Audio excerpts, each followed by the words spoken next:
ஆண்டவராகிய இயேசு கிறிஸ்துவின் நாமத்தில் உங்கள் யாவருக்கும் அன்பின் வாழ்த்துக்கள். ஆண்டவர் கொடுத்த இந்த நல்ல நாளில் அவருடைய வார்த்தையை சிந்திக்கிற இந்த நேரத்தில் ஆண்டவர் நமக்கு புது பலனை கொடுக்கிறார். காண்டாமிருகத்துக்கு ஒத்த பலனை கொடுக்கிறார்.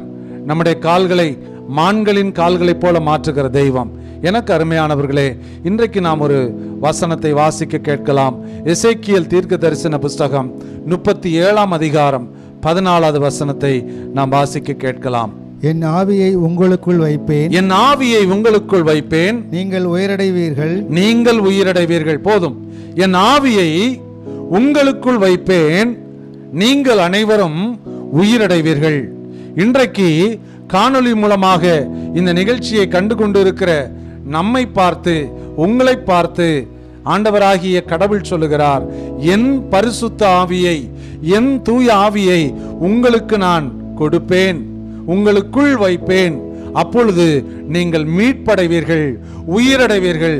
எனக்கு அருமையானவர்களே, எசேக்கியேல் 37 அதிகாரத்தை முழுவதும் நீங்கள் வாசித்து பாருங்கள். எசேக்கியேல் தீர்க்கதரிசியை ஆண்டவராகிய தேவன் ஆவிக்குள்ளே இதோ ஒரு பெரிய பள்ளத்தாக்குக்கு அழைத்து செல்லுகிறார். எங்கு பார்த்தாலும் எலும்புகள் உடைந்து கிடக்கின்றன. ஆங்காங்கே எலும்புகள், மண்டை ஓடுகள் சிதறி கிடக்கின்றன.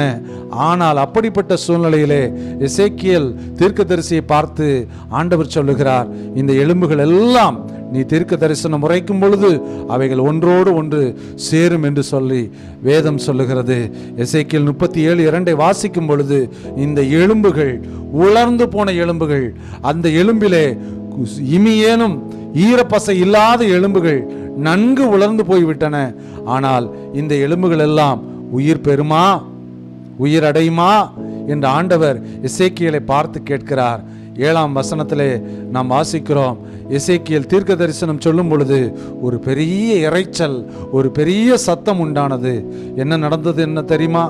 எல்லாம் ஆங்காங்கே சிதறி போய் கடந்த எலும்புகள் எல்லாம் தத்தம் எலும்புகளோடு, எலும்பு கொடுகளோடு வந்து சேர்ந்ததை வேதம் படம் பிடித்து காட்டுகிறது. எனக்கு அருமையானவர்களே, நாம் ஆராதிக்கிற இயேசு கிறிஸ்து, நாம் இதோ ஆராதித்து கொண்டிருக்கிற இயேசு கிறிஸ்து, நாம் பேசிக் கொண்டிருக்கிற இந்த அருள்நாதர் இயேசு கிறிஸ்து, இந்த ஆவியானவர், அவர் அசாதாரணமானவர். சாதாரணமான காரியங்களை அசாதாரணமாக செய்கிறவர், அசாதாரணமான காரியங்களை சாதாரணமாக செய்கிறவர்.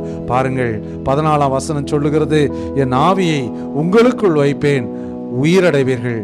அப்படிப்பட்ட எலும்பு கூடுகள் நிறைந்த அந்த மைதானத்தில், பள்ளத்தாக்கிலே எசேக்கியேல் தீர்க்கதரிசி இறைவார்த்தை உரைத்த உடனே என்ன ஒரு பெரிய அற்புதம் பாருங்க, அதிசயம் பாருங்க. இன்றைக்கும் கூட நம்முடைய குடும்பங்களில், நம்முடைய தனிப்பட்ட வாழ்க்கையிலே, ஆவிக்குரிய வாழ்க்கையிலே இடியாப்ப சிக்கல் போல இருக்கக்கூடிய பிரச்சனைகள் எல்லாவற்றையும் நம்முடைய தேவன், நம்முடைய ஆவியானவர் மாற்றி வைப்பார். சூழ்நிலைகளை மாற்றுகிறவர் நம்மோடு கூட இருக்கிறார். ஒரு நிமிடம் கண்களை மூடி நாம் ஜெபிக்கலாமா? அசாதாரணமான தேவனே, எசேக்கியேல் தீர்க்கதரிசி இறை வார்த்தை உரைத்த போது அசாதாரணமான செயல்கள் நிகழ்ந்ததே. அந்த எலும்புகளுக்குள்ளே இதோ தோல் உண்டானதே, நரம்பு உண்டானதே, உயிர் உண்டானதே. அவர்கள் எல்லாம் காலூன்றி நின்றார்களே. ஆண்டவரே, எங்களுடைய தனிப்பட்ட வாழ்க்கையிலும் சமுதாயத்திலும் ஆண்டவரே கொலாப்ஸாய் கடக்கிற எல்லா சூழ்நிலைகளையும் நீர் மாற்றுவீராக, உயிரடைய செய்வீராக, புது வாழ்வு தருவீராக, காண்டாமிருகத்துக்கு ஒத்த பலனை கொடுப்பீராக. உம்முடைய பாதத்தில் எங்களை ஒப்பு கொடுக்கிறோம். இயேசுவின் நாமத்தில் பிதாவே, ஆமென்.